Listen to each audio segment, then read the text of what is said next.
बहुत स्वागत है दोस्तों आपका आज की एजुकेशनल ग्रुप पे। और हम लोग बायोलॉजी, केमिस्ट्री, फिजिक्स के सिलेबस को डिस्कस कर चुके हैं।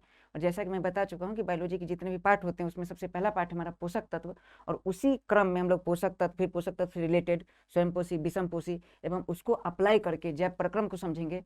और जैव प्रक्रम के बाद जो शरीर का जो भी फिनोमेना है उसको समझेंगे। और इसी क्रम में हम लोग जिस टॉपिक को डिस्कस करेंगे, डिस्कशन के साथ साथ हम लोग उससे पूछे गए सवाल जो विगत वर्ष में पूछे गए हैं एवं आगामी परीक्षा में जो सवाल बन सकते हैं उस पर भी हम लोग डिस्कस करेंगे। बस बहुत जुनून रखना है, आपको एक विश्वास रखना है, एक एहसास रखना है, और उसके साथ हम लोग हर टॉपिक को डिस्कस के साथ एक जुनून के साथ पढ़ने का प्रयास करेंगे एवं साइंस को आप फील कर पाइएगा इस बार। चलिए दोस्तों, तो हम लोग चलते हैं अब टॉपिक पे। और हमारा पहला लेसन है जिसका नाम है पोषक तत्व। और मैं पहले इस लेसन का बेस बना दूं, तो ये इस लेसन का जो बेस है, अभी तक जो सवाल है जनरली आप सुन चुके होंगे सवाल, जैसे विटामिन। तो विटामिन से कई बार सवाल बनते हैं कि विटामिन जनरली पूछा ऐसा जाता है कि विटामिन कैसा पदार्थ है, कार्बनिक पदार्थ, अकार्बनिक पदार्थ। इसके अलावा और सवाल आ जाते हैं, विटामिन जो है, विटामिन ऊर्जा देने का काम करता है नहीं करता है। इसके अलावा कार्बोहाइड्रेट से सवाल बनते हैं, प्रोटीन से सवाल बनते हैं, उसके बाद वसा से सवाल बनते हैं। जनरली देखें तो विटामिन का एक बहुत बड़ा पार्ट होता है बायोलॉजी में, जिसको हम लोग अलग अलग क्लास में डिस्कशन करके देखेंगे। और हमारा जो पार्ट है पोषक तत्व, और पोषक तत्व को कैसे पढ़ा जाए, आप यकीन मानिए आप बायोलॉजी के सवाल फिल कीजिएगा। और जनरली हम लोग बायोलॉजी नहीं पढ़ेंगे, बायोलॉजी को जनरली कहते हैं जीवन का विज्ञान। हम अपने जीवन के विज्ञान को समझ पाएंगे। चलिए तो जगाते हैं कि जुनून, उमंग और एहसास और एक विश्वास के साथ हम लोग कदम से कदम मिला के चलने वाले हैं। और हम लोग डिस्कस करते हैं टॉपिक पोषक तत्व। तो चलिए हमारा पार्ट स्टार्ट होता है पोषक तत्व।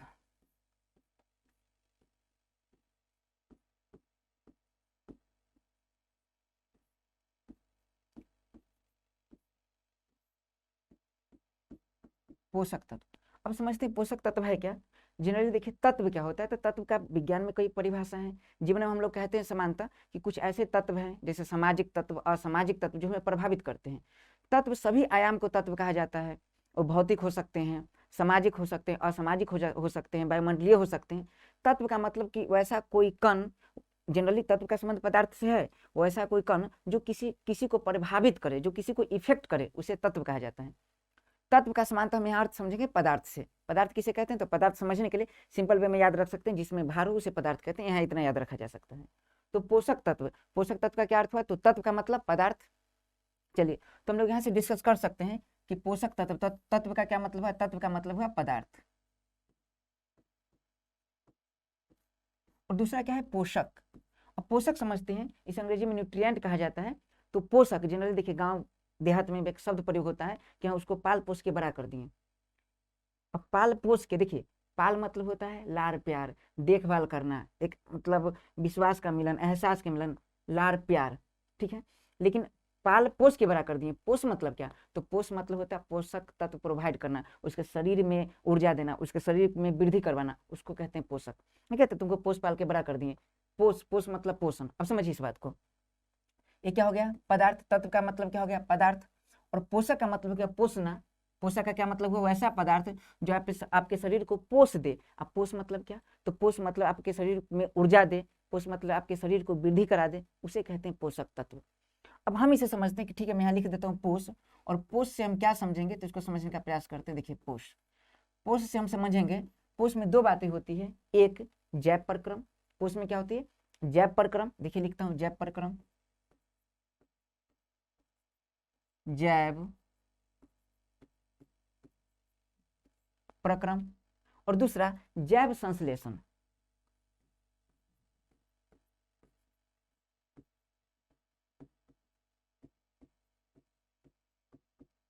अब इसे समझने का प्रयास कीजिए, जैव प्रक्रम और जैव संश्लेषण। अगर आपके शरीर में जैव प्रक्रम हो रहा है, लाइफ प्रोसेस, एंड देखिए जैव संश्लेषण, लाइफ सिंथेसिस, बायोसिंथेसिस, अगर ये दोनों प्रोसेस आपके शरीर में हो रहा है तो आप पोषा रहे हैं, और वैसे पदार्थ को क्या कहा जाता है, पोषक तत्व कहा जाता है। अब इसका हमको समझते हैं जैव प्रक्रम एवं जैव संश्लेषण क्या है।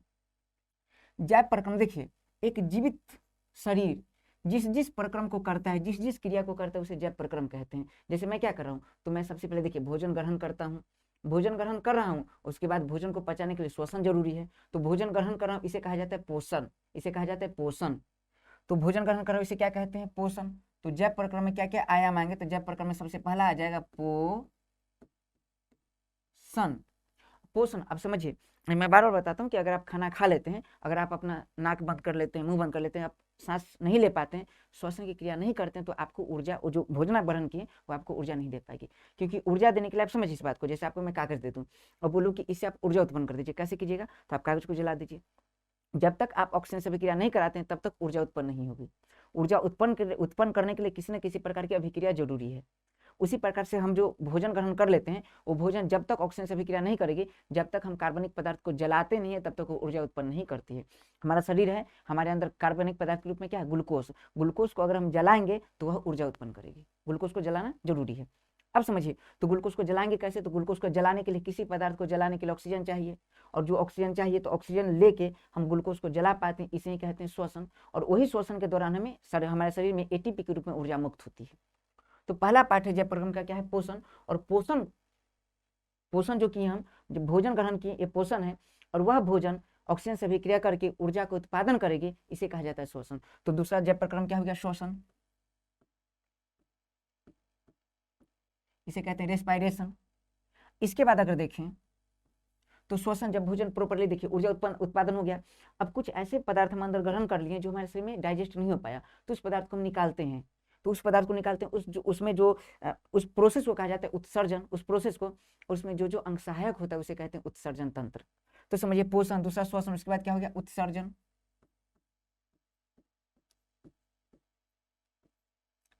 इसके बाद जय प्रक्रम का एक बहुत इंपॉर्टेंट पार्ट होता है जिसे कहते हैं नियंत्रण। अपने आप पर कंट्रोल करना बहुत जरूरी है। नियंत्रण एवं समन्वय, नियंत्रण एवं समन्वय, वो भी एक पार्ट है जय प्रक्रम का। जैसे अपने आप पर कैसे नियंत्रण करके हम कैसे किसी क्रियाकलाप को ठीक से कर पाते, उसे कहा जाता है नियंत्रण एवं समन्वय।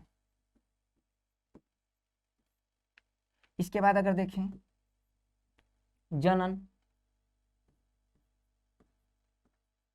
तो मैं बताना चाह रहा हूं कि ये सारे जैव प्रक्रम है। पोषण, श्वसन, उत्सर्जन, नियंत्रण एवं समन्वय एवं जनन, रिप्रोडक्शन, ये सारे क्या एक प्रकार का जैव प्रक्रम है। समझिए, ये सब क्या एक प्रकार का जैव प्रक्रम है। अब जैव प्रक्रम मतलब समझ रहे हैं, एक जीव जिंदा रहने के लिए जिस प्रोसेस को दोहराता है, जिस प्रोसेस को करता है, जिंदा रहने के लिए जरूरी है। आप एक गाना सुने होंगे, जिंदा रहने के लिए जरूरी है सनम। यहाँ जिंदा रहने के लिए, यहाँ जिंदा रहने के लिए जरूरी क्या है? जिंदा रहने के लिए पोषण जरूरी है, श्वसन जरूरी है, उत्सर्जन जरूरी है, नियंत्रण एवं समन्वय जरूरी है, एवं जनन जरूरी है। लेकिन समझिए इस बात को, ये सारा चीज हम कब कर पाएंगे? श्वसन कब कर पाएंगे? जब ग्लूकोज हो शरीर में। उत्सर्जन कब कर पाएंगे? जब भोजन पचा, अनडाइजेस्ट फूड बचा हुआ है, तब उत्सर्जन कर पाएंगे। नियंत्रण एवं समन्वय कहते हैं कि जब आप बहुत कमजोर रहते हैं, आपका दिमाग काम नहीं करता है। तो इसका मतलब अगर आपके शरीर में कार्बोहाइड्रेट नहीं है, आपके शरीर में विटामिन नहीं है, फैट नहीं है, तो अगर मिनरल्स नहीं है, तो आपका माइंड जो है काम नहीं कर पाता है, आप कंट्रोल नहीं कर पाते, आप समन्वय नहीं कर पाते हैं। जनन करने के लिए भी ऊर्जा की आवश्यकता होती है। समझिए इस बात को। तो कहते हैं कि माँ जब अपने बच्चों को जन्म देती है तो लगभग 9 डेसिबल मतलब एनर्जी की आवश्यकता होती है। डेसिबल प्रॉपर समझे तो एक प्रकार का बल का मात्रक है, तो उतना बल लगाते, और वो बल को जनरेट करने के लिए कहीं ना कहीं ऊर्जा चाहिए। समझिए इस बात को। तो इतना दर्द को कोई नहीं सह सकता, तो इसलिए माँ महान होती है। और मैं बता ही चुका हूँ, फैमिली में 2 पार्ट बहुत इंपॉर्टेंट होते हैं। फैमिली का फुल फॉर्म होता है family, father and mother, FAM, LY मतलब love you, father and mother I love you, ऐसे बनता है फैमिली। इसलिए माँ का बहुत अहम रोल है। अब इस बात को समझिए, तो जनन करने के लिए ऊर्जा की आवश्यकता होती है। तो ये जितना है पोषण, श्वसन, नियंत्रण एवं समन्वय, जनन, ये सारा क्या है? जैव प्रक्रम है। जैव संश्लेषण की बात कीजिए तो हमारे शरीर में यही जो पोषण के रूप में हम लोग विटामिन, कार्बोहाइड्रेट वगैरह को ग्रहण करते हैं, और जब हमारे शरीर में जाती है तो जाने के बाद अपने आंतरिक क्रिया के दौरान हमारे शरीर में एंजाइम और हार्मोन बनाती है। क्या बनाती है? Enzyme and hormone. और आपको पता होगा कि हार्मोन बहुत जरूरी है हमारे शरीर में। किसी भी काम करने के लिए हार्मोन उस काम को कंट्रोल करती है, हमारे शरीर में बहुत जरूरी है। और भोजन को पचाने के लिए एंजाइम बहुत जरूरी है। तो कहीं ना कहीं मैं ये कहना चाहता हूँ कि कुछ ऐसे, देखिए वैसा पदार्थ, समझिए इस बात को, मैं कैसे कह सकता हूँ पोषक तत्व का डिफिनेशन क्या होगा। अगर इस बात को आप समझ गए तो हम इससे डिफिनेशन निकाल सकते हैं। पोषक तत्व का डिफिनेशन क्या होगा कि वैसा पदार्थ जो किसी को पोष दे, उसे पोषण कहते हैं। एक सिंपल सा डिफिनेशन, वैसा पदार्थ जो किसी को पोष दे। लेकिन अगर आपसे पूछे कि पोष का क्या तात्पर्य है, पोष का क्या अर्थ है, तो पोष का अर्थ है कि जैव प्रक्रम होना चाहिए, जैव संश्लेषण होना चाहिए, अर्थात पूर्ण रूप से कह सकते हैं वैसा पदार्थ जो जैव प्रक्रम एवं जैव संश्लेषण में सहायक हो, उस पदार्थ को पोषक तत्व कहते हैं। ये सबसे हाईली डिफिनेशन, सबसे बढ़िया डिफिनेशन है। डिफिनेशन देखिए, परिभाषा किसे कहते हैं, देखिए वैसी भाषा, देखिए परिभाषा, वैसी भाषा जो परि मतलब होता है चारों तरफ, वैसी भाषा जो पूरे आयाम को समेट ले उसे परिभाषा कहते हैं। इस परिभाषा ने पूरे आयाम को समेट लिया। वैसा पदार्थ जो जैव प्रक्रम एवं जैव संश्लेषण को नियंत्रण करता है, वैसा पदार्थ जो जैव प्रक्रम एवं जैव संश्लेषण में सहायक होता है, उस पदार्थ को हम पोषक तत्व कहते हैं। अब जैव प्रक्रम का क्या मतलब है, जो प्रक्रम जनरल बहुत हार्ड नहीं है, जो प्रक्रम अपने शरीर में करते हैं जैव प्रक्रम है। जैव संश्लेषण तो कुछ ऐसे जीवित शरीर में कुछ ऐसे पदार्थ बनते हैं जो हमारे बॉडी को कंट्रोल करते हैं, हमारे बॉडी को कार्य करने के लिए प्रेरित करते हैं, उसे हम जैव संश्लेषण कहते हैं, इस प्रोसेस को। तो अगर आपसे पूछे जाए पोषक तत्व क्या है, तुम कह सकते हैं वैसा पदार्थ जो जैव प्रक्रम एवं जैव संश्लेषण को प्रेरित करते हैं, वैसा पदार्थ जो जैव प्रक्रम एवं जैव संश्लेषण में सहायक होते हैं, उस पदार्थ को पोषक तत्व कहते हैं। क्लियर है? अब ये जो पोषक तत्व हमारे भोजन के घटक होते हैं, हम रोज ग्रहण करते हैं इसे। अब समझना है कि आखिर जो पोषक तत्व है, पोषक तत्व कौन कौन से होंगे।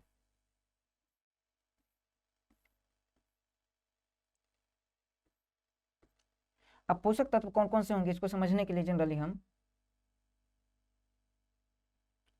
देखिए, हम जो पोषक तत्व ग्रहण करते हैं इसको हम लोग टॉपिक बना लेते हैं। पोषक तत्व जो ग्रहण करते हैं, अब मान लीजिए ग्रहण कर रहा हूँ, आप खुद अनुभव कीजिए आप क्या क्या खाना खाते हैं। आप थाली में चावल लेते हैं, रोटी ले लेते हैं, फिर दाल, फिर सब्जी, सलाद, ये सारा कुछ ले लेते हैं। जो आप चावल हैं, आप खुद बताइए कि आप कितना चावल कितना लेते हैं, मिलीग्राम में चावल लेते हैं, ग्राम में लेते हैं। तो आपका जवाब आएगा ग्राम में लेते हैं। कई लोग तो आधा केजी 1 केजी तक पहुंचा देते हैं। तो इतना जो आप खा रहे हैं प्रॉपर, हमेशा याद रखिए चावल किसमें ग्राम में लिया जाता है, कभी आप मिलीग्राम में। कभी ऐसा हुआ है कि आप एक चावल का दाना लिए हैं, टेबलेट जैसे प्रॉपर आप समझे तो एक विटामिन की गोली लेते हैं, या फिर एजिथ्रोमाइसिन जो जितना mg में आता है उतना तो चावल कभी नहीं खाते हैं। चावल आप जब भी खाते हैं तो किसमें खाते हैं, ग्राम में। याद रखना है कि भोजन का वह मात्रा, पोषक तत्व का वह मात्रा जो ग्राम में लिया जाए उसे हम दीर्घ मात्रिक कहते हैं, और भोजन का वह मात्रा जो मिलीग्राम में लिया जाए उसे हम अल्प मात्रिक कहते हैं। अब लिखता हूं मैं, तो पोषक तत्व कितने प्रकार के, तो पोषक तत्व 2 प्रकार के, पोषक तत्व को 2 प्रकार में बांटा जा सकता है। इसको समझने के लिए आप ऐसे देखिए, थाली है, थाली मान लीजिए इधर पूरा चावल है, ठीक है। चावल आपका मन जितना करे उतना ले सकते हैं। कई लोग तो पहाड़ बना देते हैं, पूरा चावल का पहाड़ बना देते हैं, फिर उसमें छिद्र करके और झील बना देते हैं दाल का। तो आप क्या लिए, चावल, बगल में क्या ले लिए, इधर पास में क्या रख लिए, दाल। ये चावल है, ठीक है, इधर क्या है, दाल है। समझिए इस बात को। और साथ में क्या है, मान लीजिए सैलेड वगैरह ले लिए। चावल कैसे है, तो चावल आप किस चीज में लेते हैं, ग्राम में। कोई भी आदमी 1 मिलीग्राम 2 मिलीग्राम चावल नहीं लेता होगा, हमेशा लेता होगा ग्राम में। तो चावल ग्राम में ले रहे हैं। दाल किस में होगा, दाल भी है ग्राम में।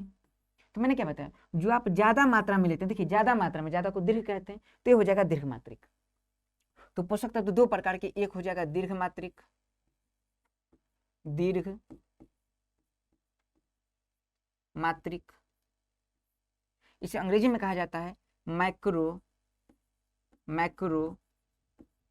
न्यूट्रिएंट।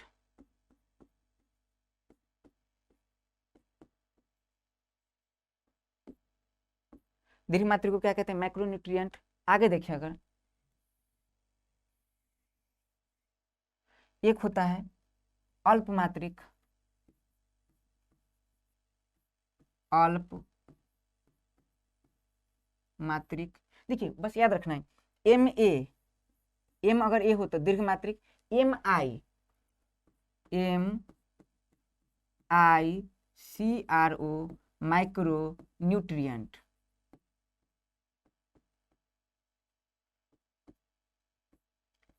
ये हो गया अल्प मात्रिक। अब इसको समझना है, आप खुद एज्यूम कीजिए, आप सोच के जवाब दीजिए, आप लोग जवाब दीजिए, फिर मैं लिखता हूँ यहाँ। अल्प मात्रिक क्या होगा, दीर्घ मात्रिक क्या होगा, तो दीर्घ नाम से पता चले कि वैसा पोषक तत्व जो दीर्घ मात्रा में लिया जाए उसे दीर्घ मात्रिक कहते हैं, वैसा पोषक तत्व जो कम मात्रा में लिया जाए उसे अल्प मात्रिक कहते हैं।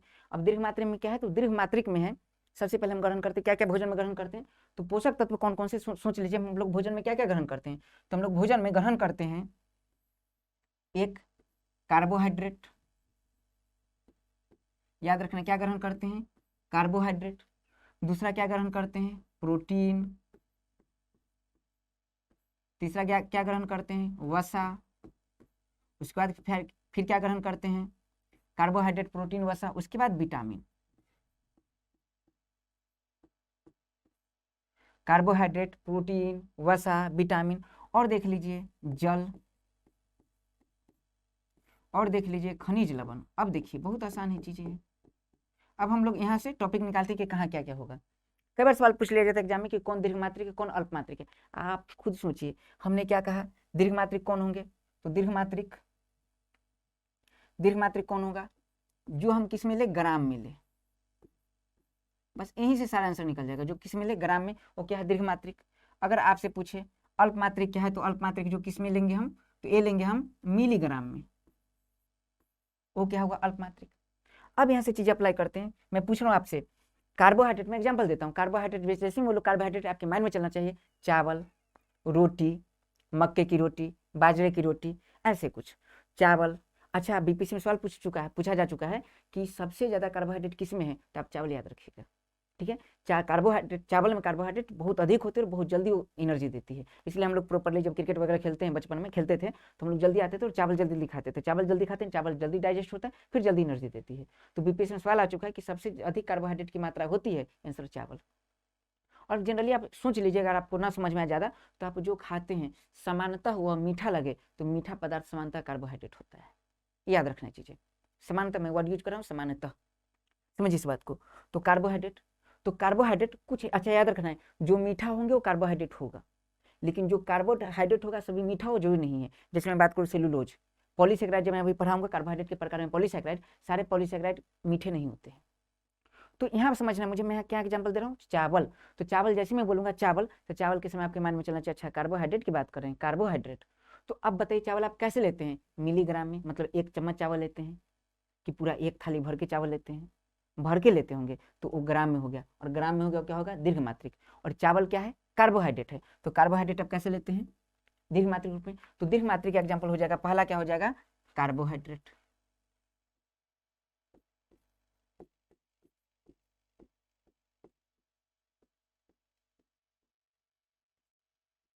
कार्बोहाइड्रेट। अब आपके माइंड में सवाल आएगा, अच्छा जो कार्बोहाइड्रेट दीर्घ मात्रिक है, आखिर हम ग्राम में लेते हैं, कितना ग्राम लेते हैं, एक व्यक्ति को एक दिन में कितना कार्बोहाइड्रेट लेना चाहिए, तो याद रखना है 300 से लेकर 400 ग्राम के आसपास। अगर 400 ग्राम से आप ज़्यादा ले लेते हैं, फिर आप मोटापा के शिकार हो जाते हैं। 300 ग्राम से कम लेते हैं तो आप कुपोषण के शिकार हो जाते हैं। मतलब आपका रेंज क्या है, रेंज हमेशा याद रखना है, 300 ग्राम से लेकर 400 ग्राम तक कार्बोहाइड्रेट लेना है। तो कार्बोहाइड्रेट कितना होना चाहिए, 300 ग्राम से लेकर 400 ग्राम तक, 300 ग्राम से 400 ग्राम तक, ये हो गया कार्बोहाइड्रेट। इसके बाद अगर बात करें, तो कार्बोहाइड्रेट हो गया। अब यहाँ से अप्लाई करते हैं, प्रोटीन क्या होना चाहिए, प्रोटीन। तो प्रोटीन कई बच्चों का आदत है प्रोटीन सुबह सुबह 1 गिलास दाल पीने का, दाल पी रहे हैं आप, दाल बताइए क्या वो मिलीग्राम में है, नहीं, किस में है, ग्राम में है। प्रोटीन शेक पीते हैं, ग्राम में है। याद रखना प्रोटीन किस में लेते हैं, ग्राम में लेते हैं प्रोटीन। हर एज के अनुसार प्रोटीन अलग लेना चाहिए, तो प्रोटीन बहुत ज़्यादा नुकसानदायक है अगर हम ज़्यादा मात्रा में लेते हैं तो पहला कार्बोहाइड्रेट, दूसरा क्या है, प्रोटीन।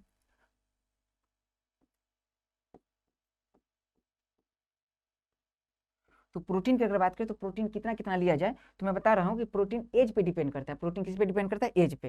मैं यहाँ समझाता हूँ फिर उसे अप्लाई करूंगा वहाँ। तो प्रोटीन किस पे डिपेंड करता है, एज पे। मैं यहाँ बता दूं आपको कि अगर प्रोटीन, अच्छा प्रोटीन काम क्या करता है, जिस प्रकार अगर मैं बोलूं कि कार्बोहाइड्रेट का काम क्या है, तो कार्बोहाइड्रेट का काम है ऊर्जा देना, उसी प्रकार प्रोटीन का काम क्या है, तो प्रोटीन का काम है बॉडी बिल्डअप करना। जैसे मान लीजिए ऊतक का निर्माण कर, जैसे कई बार होता है कि हमें जख्म हो जाता है, घाव, और घाव को ठीक करना है, तो घाव के लिए कई बार प्रोटीन का इंजेक्शन लेना पड़ता है। और जो प्रोटीन है वो नई प्रकार के ऊतक का निर्माण करती है, जो घाव में जो ऊतक हमारा सेल मर गया है, सेल डेड हो गया है, उस सेल को जनरेट करती है, उस सेल को बनाती है, ऊतक का निर्माण करती है, फिर उससे हमारा घाव ठीक होता है। मतलब प्रोटीन जो है ऊतक निर्माण में सहायक है, प्रोटीन सेल के निर्माण में सहायक है। तो प्रोटीन याद रखना, प्रोटीन। अच्छा किसके शरीर में ज्यादा ऊतक की आवश्यकता है, छोटे बच्चे के शरीर में, इसलिए छोटे बच्चों को ज्यादा प्रोटीन चाहिए, किसके अपेक्षा, एडल्ट के अपेक्षा। तो एडल्ट को कम प्रोटीन चाहिए और छोटे बच्चों को प्रोटीन ज्यादा चाहिए। फिर बूढ़े व्यक्ति, उनका शरीर कमजोर हो रहा है, तो उनके शरीर में ज्यादा प्रोटीन चाहिए। इसका मतलब है कि प्रोटीन है एज पे डिपेंड करता है। छोटा बच्चा को ज्यादा प्रोटीन, थोड़ा सा जैसे जैसे आपका एज बढ़ेगा वैसे वैसे आपको प्रोटीन कम चाहिए, एक्सेप्शन में बूढ़ा को रखना है, बूढ़े व्यक्ति को। अब यहाँ देखते हैं प्रोटीन। तो प्रोटीन किसे किसे, तो मैं डायग्राम बनाते हो, याद रखना प्रोटीन। अगर छोटा बच्चा है, जैसे छोटा बच्चा कहने का तात्पर्य मेरा होगा सबसे पहले 13 वर्ष से कम, 13 वर्ष से जिसका आयु कम हो, अगर वो 13 वर्ष से जिसका आयु कम हो, तो उसको चाहिए लगभग 2 ग्राम प्रोटीन पर केजी के हिसाब से। मामला क्या है समझिए, मतलब जिसका सबसे पहले प्रोटीन देने के लिए क्या देखना है, सबसे पहले देखना है एज कितना है। अगर कोई कहे कि मैं 13 साल से छोटा हूँ, ठीक है, 13 साल से छोटा है तो उसको पर केजी के हिसाब से अगर 1 केजी का है तो उसको 2 ग्राम प्रोटीन देना है। क्लियर है बातें? तो अगर प्रोटीन किस पे डिपेंड करता है, एज पे डिपेंड करता है। अगर कोई 13 साल से कम है, 13 साल से कम है तो 2 ग्राम पर केजी के हिसाब से प्रोटीन देना चाहिए। अगर 13 साल से ज़्यादा हो, जैसे मान लीजिए 13 से 19 तक हो, ऐसे एज को कहा जाता है 10 ईयर्स एज। अगर 13 से 19 के बीच में उसका आयु हो तो इसको लगभग 0.95 1 ग्राम प्रोटीन नहीं, ये आंकड़ा WHO के द्वारा दिया गया, WHO के द्वारा, और बहुत स्पेसिफिक आंकड़ा, इसी को फॉलो करना है। इससे थोड़ा सा ज़्यादा हो सकता है, थोड़ा सा कम हो सकता है, फर्क नहीं पड़ता, लेकिन याद रखना 1 ग्राम नहीं लिखना है। जो एग्जाम में आपसे सवाल पूछे तो ऑथेंटिक सवाल पूछा जाता है, तो ऑथेंटिक आंकड़ा है वही देना है। तो 13 से 9 वर्ष अगर किसी का आयु, किसी बच्चा का एज हो, उसे कहते हैं 10 ईयर्स एज, और उसमें क्या है 0.95 ग्राम पर केजी। देखिए यहाँ भी मामला तो ग्राम का है, यानी 1 केजी, अगर किसी कोई बच्चा का वेट 1 केजी है तो 0.95 ग्राम देना चाहिए प्रोटीन। अच्छा, 1 केजी का तो कोई बच्चा होता है, जनरली स्वस्थ बच्चा जन्म ही लेता है तो 4 से 5 केजी का। तो अगर आपसे कभी एग्जाम में सवाल पूछ दिया जाए कि अगर कोई बच्चा, समझिए इस बात को, अगर कोई बच्चा अभी जन्म लिया है तो उसके तुरंत बाद उसे कितना प्रोटीन देना चाहिए, तो आंकड़ा आप देखिए, इस टाइप से सवाल पूछा जा सकता है पीसीएस में। अच्छा, यहाँ से सवाल यूपीएससी में बनते हैं, क्योंकि यूपीएससी के सिलेबस में देखिए तो समान विज्ञान में लिखा हुआ है कि विज्ञान का वह भाग से सवाल पूछे जाएंगे जो हमें डेली लाइफ में प्रभावित करते हैं। तो देखिए, अगर आपसे सवाल पूछा जाए कि जो बच्चा अभी न्यू बॉर्न बेबी, जो भी बच्चा जन्म लिया है, उसे कितना प्रोटीन की आवश्यकता होती है, तो याद रखना उसके वेट के हिसाब से, अगर वो 1 केजी का है, मैं आंकड़ा बता रहा हूँ 1 केजी का, क्योंकि आप सब्जी का रेट मार्केट में पूछते हैं तो 1 केजी का रेट पूछते हैं, फिर आपको जितना लेना पड़ता है उस से मल्टीप्लाई कर देते हैं। तो 1 केजी का बच्चा हो तो 0.95 ग्राम। जितने केजी का बच्चा हो, जब 4 केजी स्वस्थ बच्चा जब जन्म लेता है तो 4 से 5 केजी का होता है, तो 4 केजी का बच्चा या फिर 5 केजी का बच्चा, उसमें 0.95 से मल्टीप्लाई कर दीजिए, फाइनल आंसर आ जाएगा। तो प्रोटीन इतना। अगर कोई एडल्ट है 19 के बाद, जनरली तो एडल्ट 18 के बाद को एडल्ट कहते हैं, तो अगर कोई एडल्ट हो तो जिसका एज 18 से ऊपर है तो उसे 18 से कहाँ तक, तो याद रखना है 45 तक, तो इतना एज हो तो उसे कम प्रोटीन देना है। प्रोटीन कितना, तो याद रखना है 0.8 ग्राम पर केजी। अगर 45 से ज़्यादा हो तो उसे बूढ़े व्यक्ति की श्रेणी में रखते हैं, तो अगर बूढ़े हो तो फिर प्रोटीन की मात्रा बढ़ जाएगी, और प्रोटीन कितना चाहिए, जितना 13 से कम बच्चा को जितना चाहिए, तो 2 ग्राम पर केजी। सवाल यहाँ से पूछा जा चुका है बीपीएससी में कई बार, मैं अप्लाई करता हूँ सवाल को, सवाल इसी से आएंगे। मैं जितना आयाम हो सकता है सवाल निकल के मैं सारा आयाम पे डिस्कस करूंगा, और थोड़ा सा बस आप सिंसियर होकर देखते रहिए। इतना कंप्लीट है। इसके बाद अगर पूछे कि जो ऐसे व्यक्ति जो जिम जाते हैं, वैसे व्यक्ति जो जिम जाते हैं मतलब एक्सरसाइज करते हैं, उस व्यक्ति को कितना प्रोटीन चाहिए, तो उस व्यक्ति को याद रखना प्रोटीन, जो व्यक्ति सोचिए जो जिम कर रहा है उसे मसल्स बनानी है, मसल्स बनानी है, तो मसल्स बनाने के लिए प्रोटीन की आवश्यकता होती है, क्योंकि मसल्स डिपेंड करता है टिश्यू पे, टिश्यू डिपेंड करता है सेल पे, सेल जितना ज़्यादा बनेगा मसल्स उतना ज़्यादा बनेगा। तो जो व्यक्ति जिम जाते हैं, जिम करने वालों को प्रोटीन कितना चाहिए, तो याद रखना है 1.5 ग्राम से 2 ग्राम पर केजी के हिसाब से। ठीक है, रोज की बात कर रहा हूँ मैं, तो 1.5 ग्राम से 2 ग्राम पर केजी। तो जिम जाने वाले को कितना चाहिए, 1.5 ग्राम से 2 ग्राम, इतना चाहिए। 1 मिनट,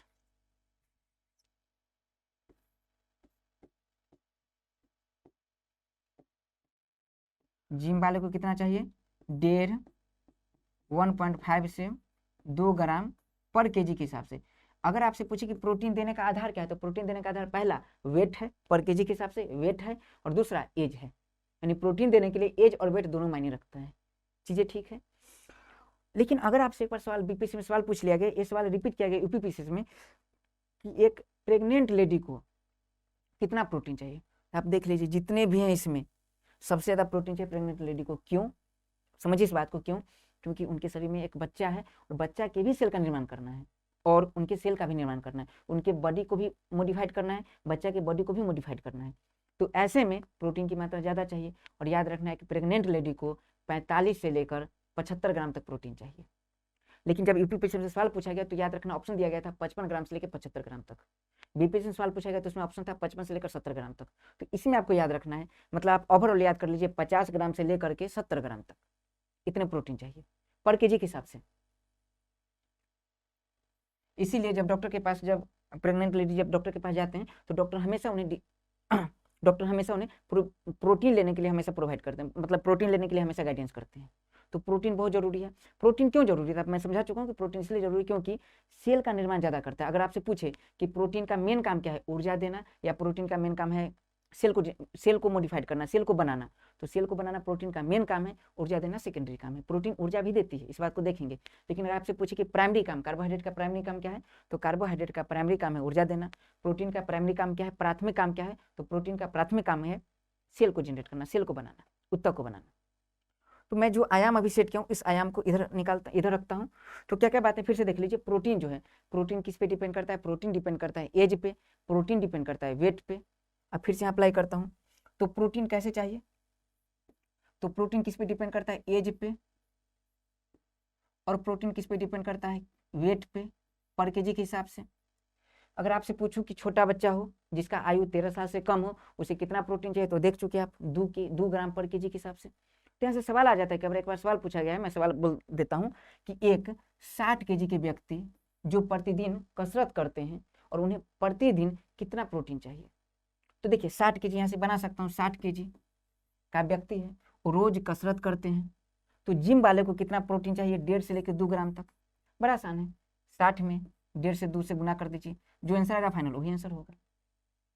क्वेश्चन पूछा गया कि न्यू बॉर्न बेबी, जो भी जन्म लिया बच्चा, तो स्वस्थ बच्चा है वो, उससे कितना प्रोटीन चाहिए। तो सब बताइए, न्यू बॉर्न बेबी जब जन्म लेता है तो उसका स्वस्थ है अगर, तो उसका वेट कितना होना चाहिए, 4 से 5 केजी। और 4 से 5 केजी, तो बताइए 4 से 5 किस श्रेणी में आएगा, जिसका आयु 13 से कम हो, और 13 से कम हो तो 2 ग्राम पर केजी के हिसाब से। तो 2 ग्राम पर केजी के हिसाब से, तो अगर 5 केजी का है तो 5 दूना 10 ग्राम, तो 10 ग्राम प्रोटीन चाहिए उसे रोज। तो ये मामला है हमारा। अब बताइए प्रोटीन किस में ले रहा हूँ, ग्राम में, तो ग्राम में ले रहा हूँ, तो क्या प्रोटीन क्या है, दीर्घमात्रिक। फाइनल बातें। अब आगे प्रोटीन हम लोग देख लें, इस आंकड़ा को आपको याद रखना है। चलिए, अच्छा इसको मैं फिर मेंशन करूंगा एक बार, जब मैं प्रोटीन टॉपिक स्टार्ट करूंगा तो मेंशन करूंगा, लेकिन आपको याद रखना है ताकि मैं बढ़िया से समझा पाऊँ। कार्बोहाइड्रेट, प्रोटीन, इसके बाद बात करते हैं हम लोग क्या क्या ग्रहण करते हैं। तो कार्बोहाइड्रेट, प्रोटीन, और क्या ग्रहण करते हैं, वसा। वसा कैसा, तो वसा याद कीजिए, जब आप सब्जी बनाते हैं उसमें वसा, दूध में वसा लेते हैं, जब आप घी खाते हैं तो घी जब वसा लेते हैं तब कितना मिलीग्राम में लेते हैं। घी जब रोटी या पराठे बनाते हैं तो पराठे में देखिए एकदम पूरा ऐसा कि जैसे मक्खन नाच रहा है, ऐसे चलता है मक्खन। तो मक्खन क्या है, वसा है। मक्खन में वसा पाया जाता है, घी में वसा पाया जाता है, तेल में वसा पाया जाता है। तो अब इस स्थितियों पर देखें तो वसा किस में लेते हैं, मिलीग्राम या ग्राम में, तो वसा लेते हैं ग्राम में। और ग्राम में लेते हैं तो क्या होगा, दीर्घमात्रिक या अल्पमात्रिक, वसा हो जाएगा दीर्घमात्रिक।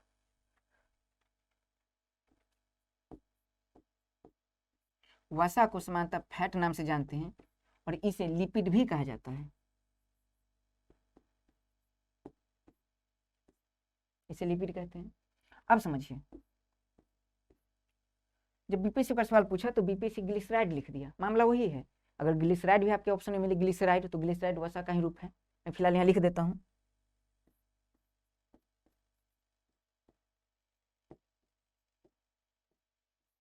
अगर आपसे पूछे लिपिड क्या है, तो लिपिड वसा है, ग्लिसराइड क्या है, वसा है। अब बताइए, अगर आपसे पूछे दीर्घ मात्रिक में क्या क्या मामला है, तो दीर्घ मात्रिक में क्या है, कार्बोहाइड्रेट, प्रोटीन और वसा, ये मामला हो गया। अब एक बात बता दूं आपको, अगर आपसे पूछे विटामिन, तो विटामिन की गोली लेते हैं। अब विटामिन की जब गोली लेते हैं, जैसे साइनोकोबालामिन, उसके बाद आप लेते हैं, अक्सर लोग सौंदर्य के लिए प्रयोग करते हैं एवियन का। एवियन विटामिन ई की गोली, विटामिन ई की कैप्सूल है। तो विटामिन ई की कैप्सूल है जब आप विटामिन ई की कैप्सूल लेते हैं तब ये बताइए क्या होता है, ग्राम में होता है, मिलीग्राम में होता है, तो विटामिन मिलीग्राम में लेते हैं। क्योंकि ऐसा नहीं है कि विटामिन आप भर पेट खा लीजिएगा, भर पेट खा के पेट सोना लीजिए, नहीं। विटामिन हमेशा किस में लिया जाता है, विटामिन हमेशा मिलीग्राम में लिया जाता है, क्योंकि उसके शरीर में, हमारे शरीर में विटामिन की बहुत कम आवश्यकता है, क्योंकि कुछ विटामिन के रूप हैं वो हम लोग भोजन से प्राप्त कर लेते हैं। समझिए, जैसे हम हरी साग सब्जी खाते हैं उसे विटामिन ए मिल जाता है, गाजर खाते हैं उसे विटामिन ए मिल जाता है, कई प्रकार के जब मांस मछली खाते हैं तो मांस मछली से विटामिन बी, डी और विटामिन ए मिल जाता है। तो ऐसे हम विटामिन ग्रहण करते हैं, लेकिन हाँ, हम मोलिकल के रूप में बहुत कम यूज करते हैं दवा वगैरह को। तो अगर पूछा जाए आपसे कि विटामिन क्या है, ग्राम में लेते हैं मिलीग्राम में, तो विटामिन हम लोग मिलीग्राम में लेते हैं, इसलिए विटामिन क्या हो जाएगा, अल्पमात्रिक।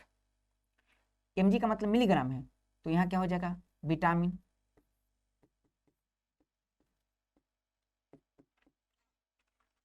इसके बाद अगर बात करें, पहला क्या हो गया, विटामिन। और बताइए, और मिनरल्स हम लेते हैं, जैसे नॉर्मली नमक खा रहे हैं तो सब्जी में नमक है, नमक क्या है, तो नमक में जो सोडियम है वो खनिज है, क्लोरीन है खनिज है। हम लोग कैल्शियम भी गोली लेते हैं हड्डी को मजबूत करने के लिए, क्या है, खनिज है, खनिज को मिनरल कहते हैं अंग्रेजी में। अब समझिए, तो क्या आप ये बताइए, नमक आप भरपेट खाते हैं? नमक का ग्राम में लेते हैं, जब सब्जी बनाते हैं तो नमक बहुत कम डालते हैं नमक। मतलब जो नमक जो प्रॉपर नमक, अगर आपसे पूछे कि नमक क्या है, तो नमक मिनरल है, और मिनरल किस में लेते हैं? ग्राम में, मिलीग्राम में। तो याद रखना है मिलीग्राम में। कैल्शियम की गोली, आयरन की गोली सब मिलीग्राम में लेते हैं। आप याद रखें, जो दवा आता है, दवा के रूप में आता है, जाहिर सी बात तो मिलीग्राम में होगी। 250 mg, 600 mg, 450 mg, 500 mg, ऐसे तो मिलीग्राम में आती है। तो मिलीग्राम क्या हो जाएगा? अल्पमात्रिक। तो देखिए मिलीग्राम में जो लेंगे अल्पमात्रिक, तो विटामिन, दूसरा क्या, खनिज लवण, ऐसे लिख देता हूँ, मिनरल एंड सॉल्ट।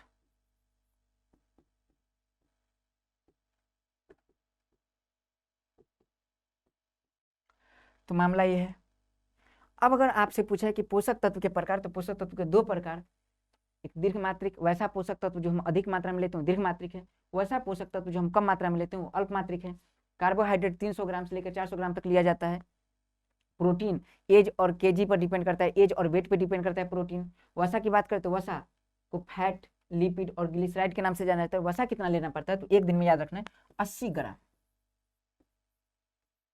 एक दिन में आप 80 ग्राम वसा लेंगे, इंपॉर्टेंट पार्ट है।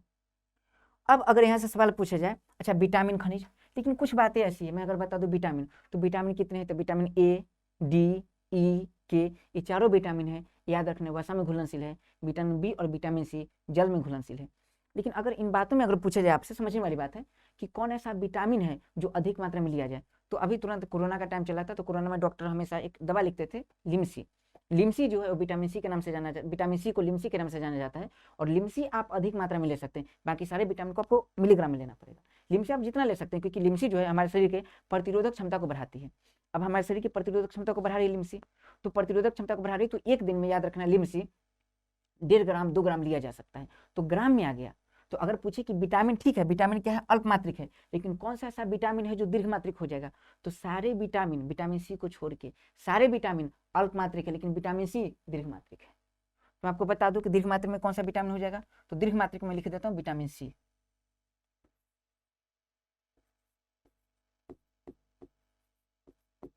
विटामिन सी क्या है? दीर्घ मात्रिक है। अब यहां समझना विटामिन सी दीर्घ मात्रिक है, ठीक है। उसके बाद और हम खनिज की बात करें तो क्या सारे खनिज लवण, जितने भी खनिज लवण सारे अल्पमात्रिक हैं?